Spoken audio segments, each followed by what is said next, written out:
Hi, I'm John Maxwell. When the top companies in the world are looking for trainers, speakers, and coaches, there's one name that stands above the rest, and that's Maxwell Leadership. Our certified team members have gotten proven results for companies all over the globe, and our reputation, I'm proud to say, is second to none. Some of our members have risen to the top of their profession, including the one you're going to meet today. I proudly introduce you to my friend Bob Fabian Zinka. Welcome to the Leadership and Success Podcast with your host, Coach BZ, where we help you lead with purpose and succeed with impact. If you're ready to grow into the kind of leader others want to follow, this podcast is for you. If you're determined to elevate your success and leave a lasting legacy, this podcast is for you.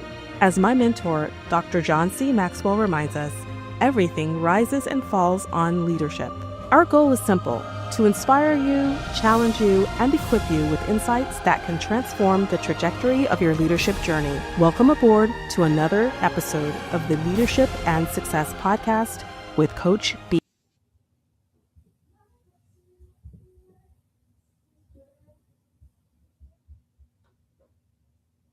There's going to be a time where I want to get your frank feedback, but once I make a decision, whether it's aligned with your original feedback or not, you then have to get on board with the team. And sometimes in life, you may not be able to do that because of your own personal core value or your integrity. And then I think what you need to do is to resign, go find something else to do. Because if you're going to be part of a team, you have to be on board with what they are doing. But if that's just not possible, then you need to join another team or start your own. That's what I think. So you have to act before consequences force your hand. That's wisdom. All right, number 7.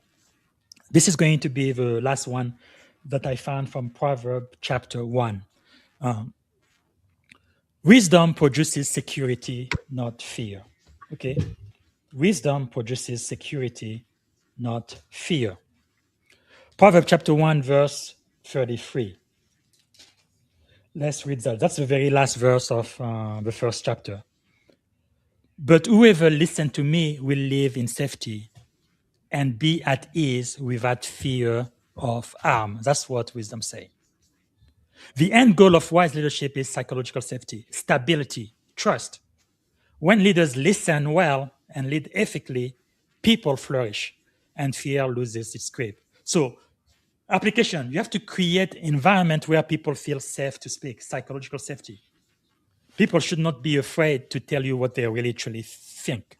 Because if you get in an area where everybody just praises you, they flatter you, something is very, very, very wrong. Number 2, lead consistently and predictably.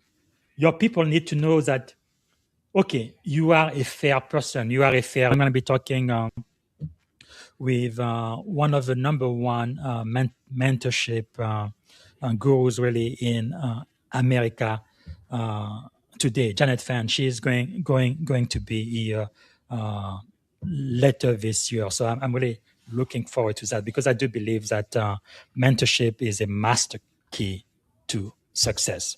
All right, number 4, peer pressure. It's a leadership test, okay? Proverbs chapter 1, verse 10 says, "My son, if sinful men entice you, do not give in to them." Okay, you have to understand that you are an individual, and just because everybody else does it doesn't mean that you have to do it too. Okay?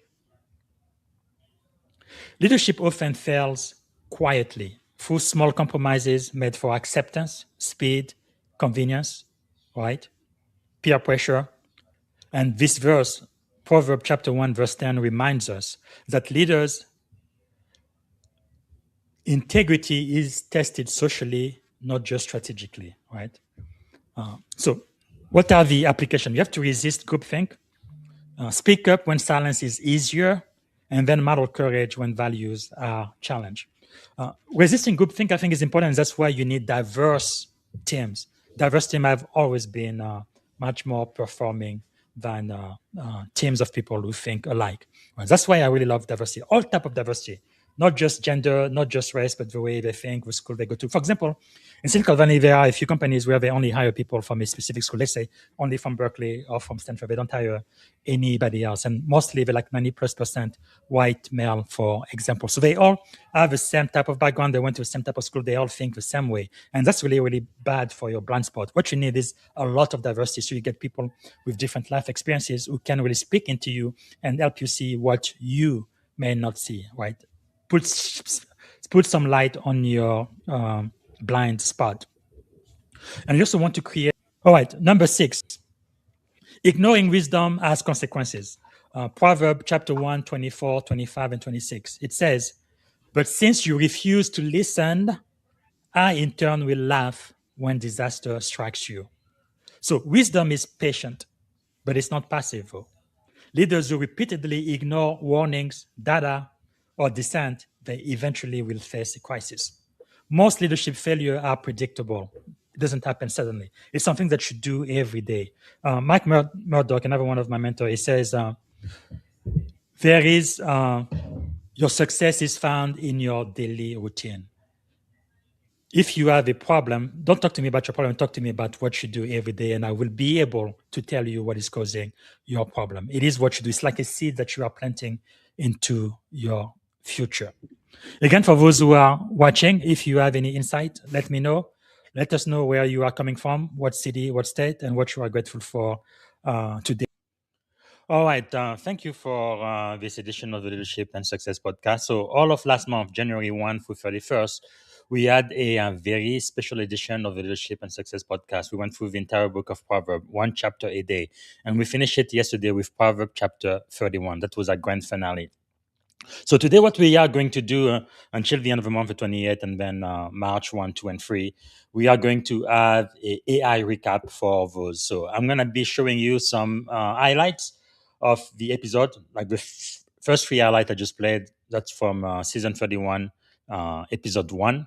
And I'm going to show you 2 more highlights before the end of the show. And we're going to do this every day until the end of February and then March 1, 2, and 3. So I'm going to do Proverbs chapter 2, but season 31, episode 2 AI recap tomorrow. So for the AI recap, I'm going to play 2 videos, very, really short, about 7 minutes each, all done by artificial intelligence. So if you don't have an entire hour to or 30 minutes to listen to the original podcast, you can just get the highlight here, all done by artificial intelligence. And by the end of today, that will be uploaded on all of the major podcast platforms, including YouTube and LinkedIn.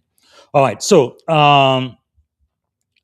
before we do that, let's do our moment of gratitude, right? Every time we meet, we always want to be grateful for something. Today is the beginning of Black History Month. I really believe it should be Black History Year, right? But at least this is the month that has been dedicated for African American history. So I am grateful for that.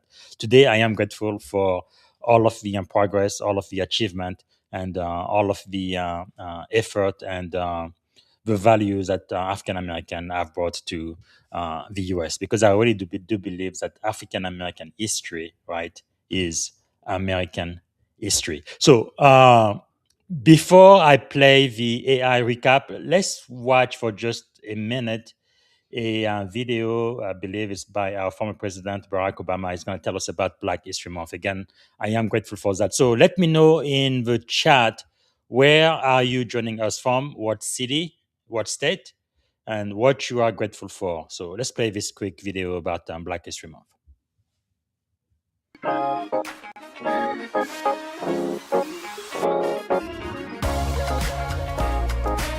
From our earliest days, Black history has been American history.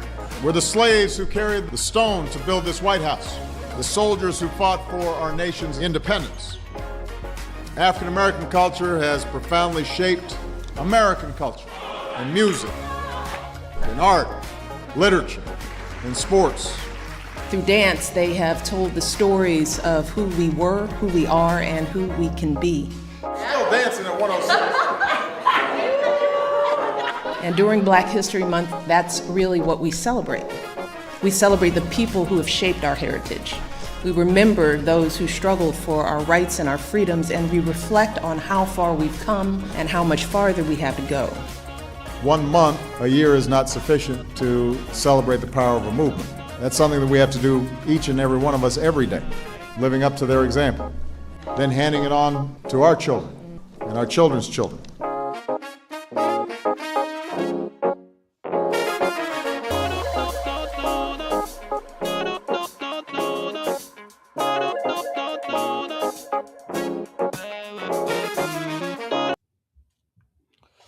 All right.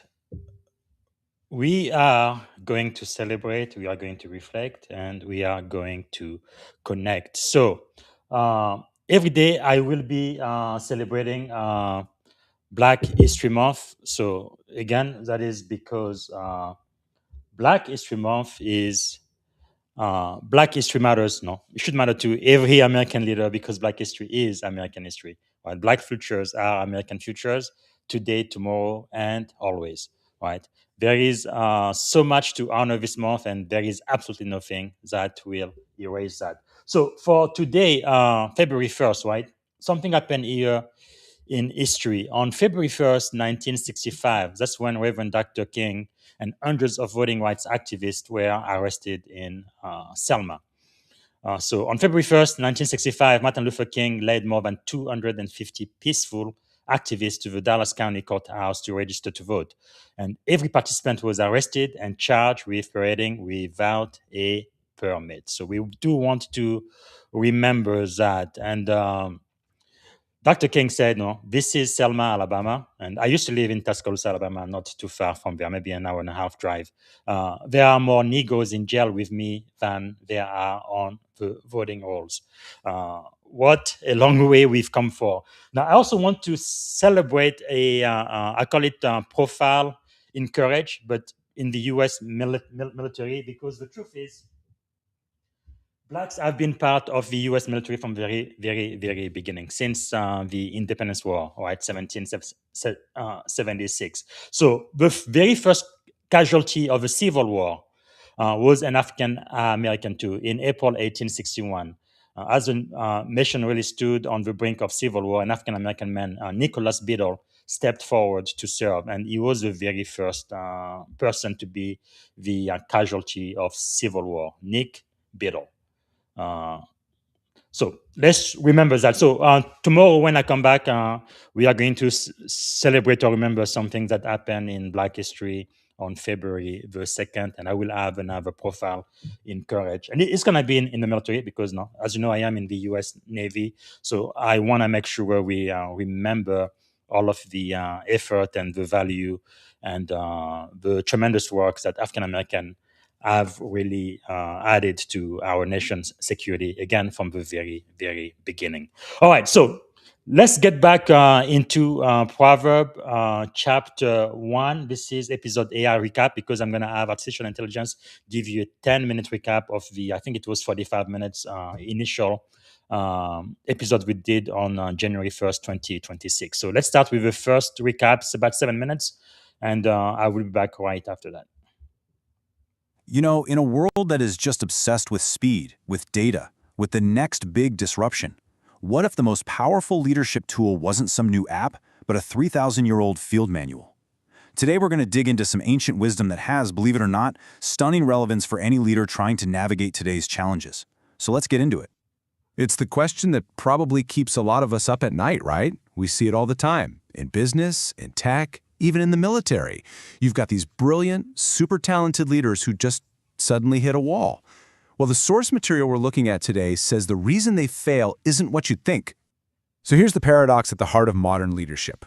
We are absolutely drowning in data and talent.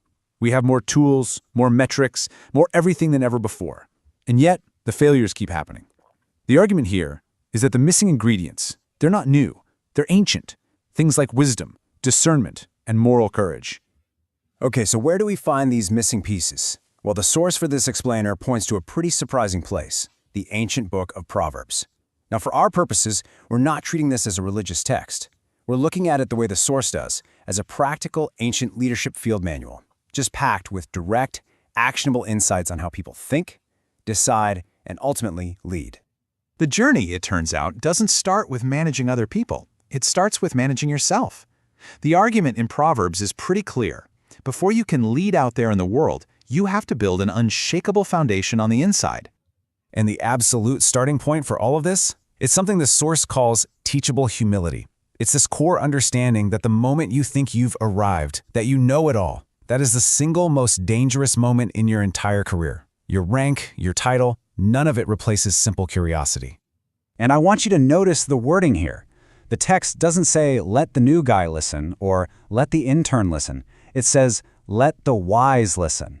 Think about that. It implies that the wisest people are actually the ones most committed to learning. It's a process that never, ever stops. So what does this actually look like day to day? Well, it means being a listener first. It means you're actively seeking out advice even when you're the most senior person in the room. You're inviting feedback from the most junior members of your team because you get that wisdom doesn't care about the org chart. And here's the anchor for this whole idea. Humility isn't weakness. It's the very thing that sharpens your judgment.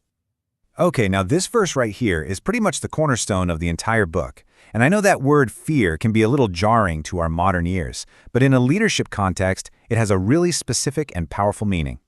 Fear here isn't about being scared, not at all. It's about reverence. It's about accountability.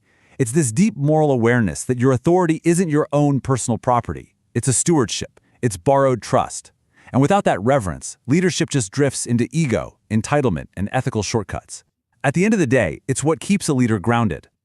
All right, so you set that inner foundation of humility and reverence. Now comes the real test. Next up, we're going to talk about how to navigate what you could call the gauntlet of external pressures that every single leader has to face. This piece of advice is really about a simple truth. You are not the first person to walk this path. There is wisdom that's been handed down, and honestly, one of the most expensive mistakes any leader can make is to just ignore it. In today's terms, we'd call this institutional memory or mentorship. Refusing to learn from your organization's history or from seasoned mentors, well, it's basically a recipe for repeating the same old mistakes. And the key takeaway here is just so important. This inherited wisdom isn't some weight holding you back. It's protection, guiding you forward. You know, leadership rarely fails in one big, dramatic explosion. According to Proverbs, it fails quietly. It fails through a series of small compromises. This verse is a direct warning about peer pressure and that constant temptation to just take the easy way out. And this brings us to what might be the most critical question for any leader today. You have to ask yourself, do people on my team feel safe enough to say, hey, I'm not comfortable with this? Because integrity gets tested socially. I mean, groupthink and silence have ended way more careers than incompetence ever has. If the answer to this question isn't a loud, clear yes, that's a huge warning sign. The pressure to deliver, and deliver fast, makes shortcuts so tempting. They look efficient on the surface, right? But they carry these devastating hidden costs. They quietly eat away at the trust and the morale that you absolutely need for any kind of long-term success. Let's just pause on this one for a second, because it is such a powerful truth. Shortcuts are a myth. They don't actually save you any effort, they just postpone the bill. And as a leader, you've got a choice.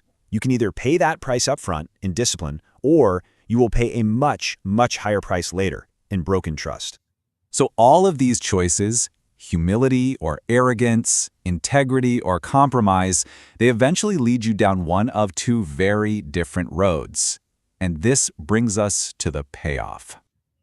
Okay, the language here is really blunt. No getting around it. But the message is crystal clear. Crisis is almost never a surprise. It's usually just the final, loud signal after a whole series of ignored warnings, dismissed feedback, and uncomfortable truths that nobody wanted to say out loud.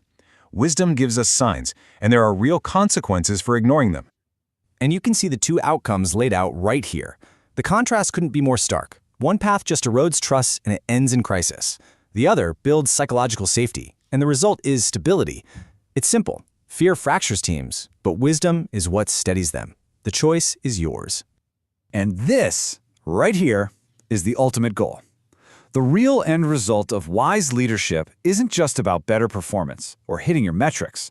It's about creating an environment of stability, of safety, where people can actually do their best work without being afraid. That's the real payoff. So, After all that, what is the big takeaway from this ancient field manual? How do we boil all of this down into a foundation for our own leadership today? At the end of the day, it's this. Sustainable, effective leadership isn't about your title. It's not about your charisma. It's defined by your character. It's defined by humility, by discernment, by accountability, and by the moral courage to do the right thing, especially when it's hard. So we'll end with a challenge, a question for you to take with you. After hearing all of this, where in your own life, in your own work, might wisdom be calling for your attention? Where is it inviting you to maybe slow down, to listen a little more deeply, or to make a small course correction? Because right there, in that moment, that's where the real work of leadership begins. Welcome. All right. Before I play the second 8-minute AI recap, that's going to be done by my agent, Drew and Liz AI. I want to acknowledge Daniel, an active member of the community. Hi, Daniel. Thank you for being here. Let me know where you are coming from and also what you are grateful for today. We also have Daniel Young, who's watching. Thank you for being here from Maitland, Florida. Actually, I interviewed Daniel, I think it was last week. I want everybody to listen to it. It's about an hour or so. And hopefully in about a month or so, we're going to have an AI recap from the discussion I had with Daniel also. So thank you so much for being here. So let me know what you are grateful for and also kind of your 3 to 5 takeaways from Proverbs chapter 1. But I must tell you, for me, the most important thing is really leading with humility. That's the most important lesson I've learned throughout my entire career, my entire life, especially when I was at the highest level of my career as a commanding officer for the Global Network Operations Security Center in the U.S. Navy, right, in Suffolk, Virginia. That was probably the best job I've ever had, but also the most challenging.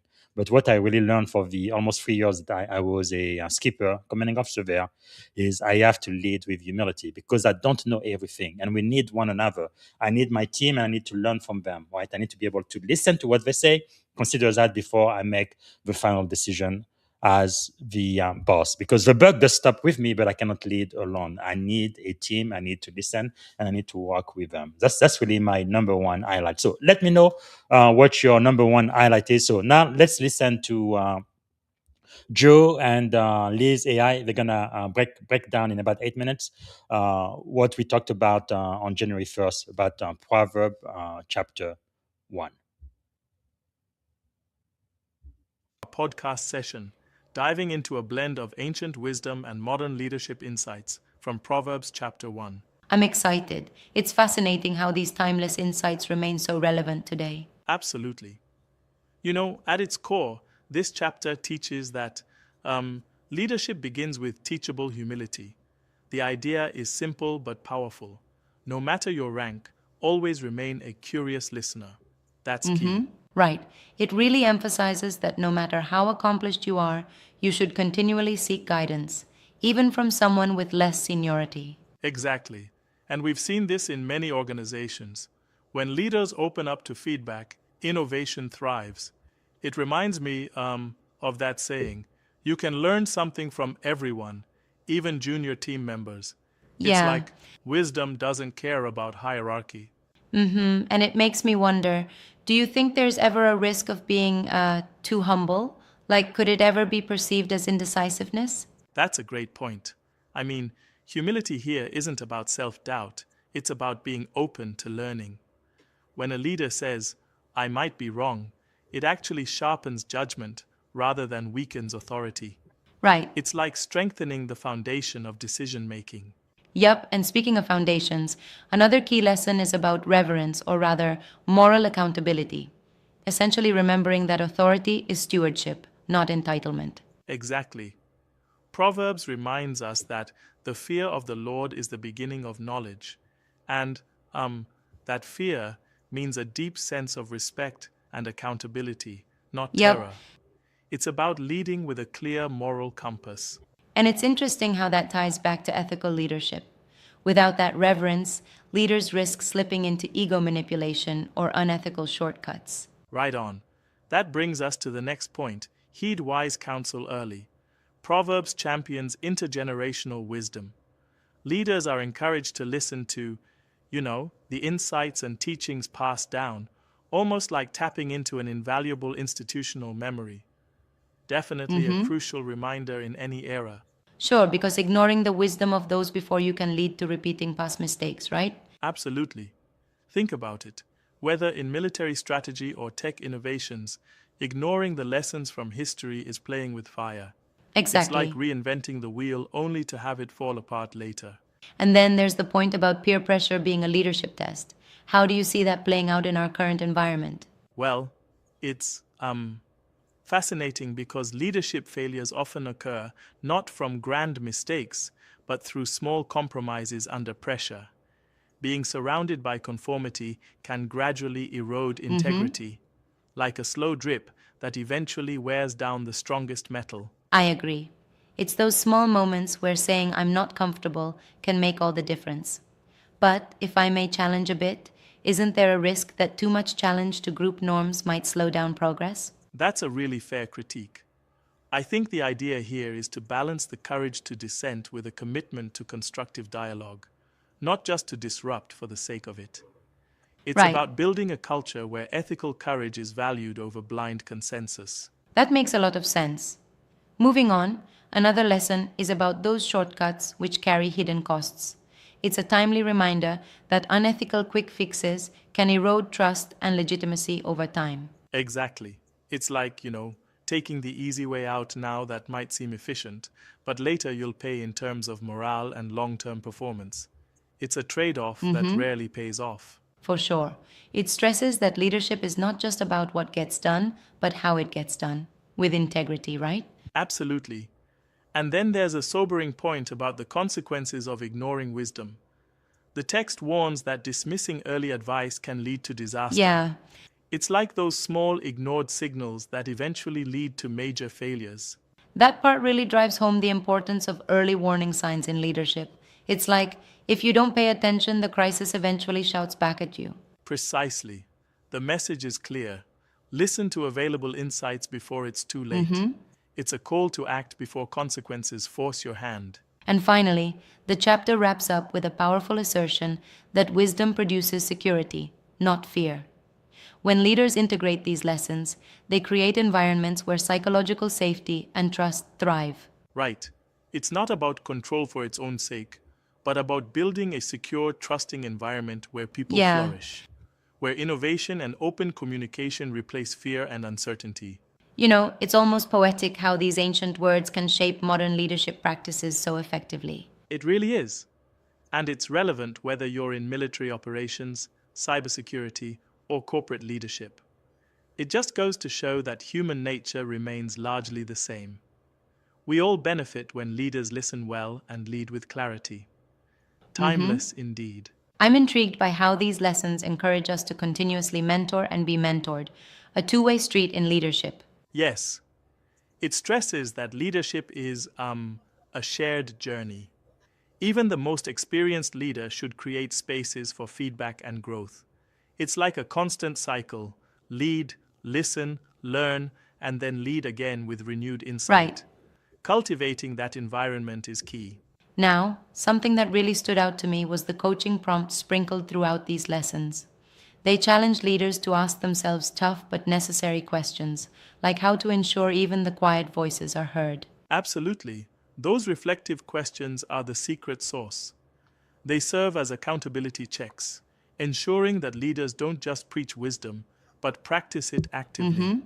It's a built-in mechanism for growth and improvement. And I think that continuous cycle of self-questioning and mentorship is perhaps the most critical aspect. It keeps leaders humble and agile, even in rapidly changing environments. Exactly. In a world obsessed with speed and disruption, this ancient wisdom reminds us that the foundation for lasting success is not just quick fixes, but thoughtful, ethical action. Yeah. It's like a steady compass. It's interesting how Proverbs, a text written thousands of years ago, manages to speak directly to challenges modern leaders face today, whether that's resisting groupthink or avoiding the lure of unethical shortcuts. Right. It's as if these insights were designed to be a leadership field manual for every era. And they keep coming back because, well, human nature stays surprisingly consistent. Powerful stuff. And what I really appreciate is that the discussion isn't religious. It stands on its own as a leadership study. It draws on practical wisdom, able to be applied directly regardless of personal beliefs. Exactly. It's intentionally framed in a way that anyone, military, tech, corporate, can take away actionable Yes. insights. And that universality is what makes it so compelling. One more thing I want to highlight is the idea that wisdom produces security by countering fear. That, to me, encapsulates a real shift from a command and control mindset to one of nurturing trust and psychological safety. Absolutely. When leaders create safe spaces for honest dialogue and feedback, fear loses its grip over teams, enabling a fertile ground for real innovation and resilience. That's the kind of environment where true leadership thrives. In wrapping up, these lessons from Proverbs chapter 1 offer a roadmap for modern servant leadership, balancing humility, ethics, and continuous learning. I'm definitely taking away a renewed commitment to lead with integrity and open-mindedness. Couldn't agree more. Let's continue to apply these time-tested principles as we face new challenges in leadership every day.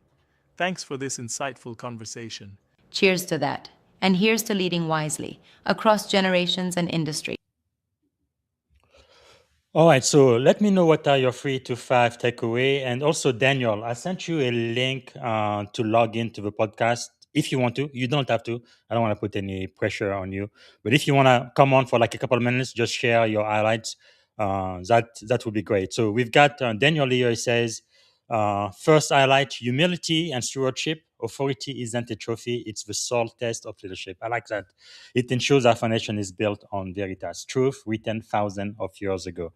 That is very, very nice. Thank you so much for sharing, Daniel. So I really think in Proverbs chapter 1, again, the greatest leadership lesson I've ever had. Every time I interview great people, I always ask them toward the end of the interview, what is the greatest leadership advice you have ever received, or the greatest lesson you've ever learned? And to me, it's really humility. Because it looks like the older you get, the more senior you get, the more leadership responsibility you have. Sometimes you have to be careful because you may get the big head and think that you've done all of that on your own without the help of anybody else. And you have this big head. You think you are so proud and strong and you know everything. And the truth is, no, you do not. No, you need people more even now than you did before. We need each other. You have to lead with humility. That means you want to learn and keep on learning. And the way you learn is by listening more than you speak. Okay. So again, Daniel, if you want to, you can log into the podcast portal. If you do, I will see you. But if not, that is perfectly fine. So for everybody else that's watching, so let me know what are your 3 to 5 takeaway from this episode. So I'm going to be back tomorrow for Proverbs chapter 2 AI, right? Season 31, episode 2 AI. It's going to be again a 10 to 15 minutes AI recap of what we talked about on January the 2nd. Okay. I guess that's all I have. So I'm going to play on 2 more highlights from episode 1, which we initially recorded on January 1st. And if Daniel comes, I'm going to talk to him. But if not, this is it. Have a wonderful rest of your day. And I'll be back tomorrow. And next week, I have 3 interview confirmed. So I'm going to be letting you know later this week who those people are. And again, every day this month, we are going to go through the AI recap for our study on Proverbs, which we just completed, but we're also going to celebrate Black History Month. So I'm going to be highlighting what happened tomorrow, February the 2nd, during our history. And also I'm going to highlight someone in the military that did something for the very first time. So we just want to celebrate that throughout this entire month. Okay, thanks again for watching. Bye for now. It is concise. It is action-oriented. So it's short chapter and direct statement. They really read like an ancient leadership field manual, which I believe that's what it is. It covers decision making, discipline, integrity, communication, influence, patience, accountability, and foresight. So the intent of this series, again, it's going to start today, January 1st. It's going to end January 31st. And this is separate again from my regular podcast, which I am now doing daily for season 5, starting tomorrow with the interview of General Gary Brito. But this is a special series, right? Ancient wisdom and leadership lesson from the book of Proverbs.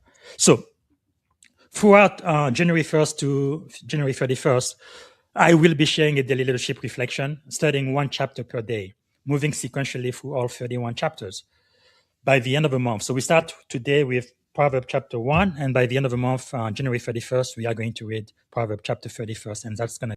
My godfather, C.T. Taylor, used to say, you have to be firm. You have to be nice, but you do have to be firm, right? Having those rules, having those goals, having those expectations, and everybody in the organization, including the boss, including the chief, including the person in charge, has to abide by them. Because if you have rules, but it only applies to your team member, but not to you because you are their boss, something is very wrong. You're not going to have followers for very, very long. So you have to be consistent and predictable.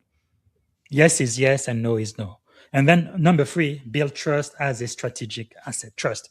Trust is very, very, very difficult to build, but so easy to lose. Okay, this is really the end of the study today for Proverbs chapter 1, verses 1 through 31. Is there any other verse that you wanted to highlight or any other insight that you got that has to do with leadership, with success, or with wisdom? Anything that we can still apply today, thousands of years after King Solomon wrote the book of Proverbs, that is still going to be valuable today in 2020. Thank you for tuning in to the Leadership and Success Podcast with your host, Coach BZ. If today's episode added value to your leadership journey, be sure to subscribe, share, and join us again for more wisdom nuggets on how to lead better and achieve greater success. Remember, leadership is the most critical skill of our time. The world will always need leaders to inspire others, drive innovation, and execute meaningful strategy. So why not count yourself among the bold leaders shaping the 21st century? Until next time, stay inspired, stay committed, and keep leading with excellence.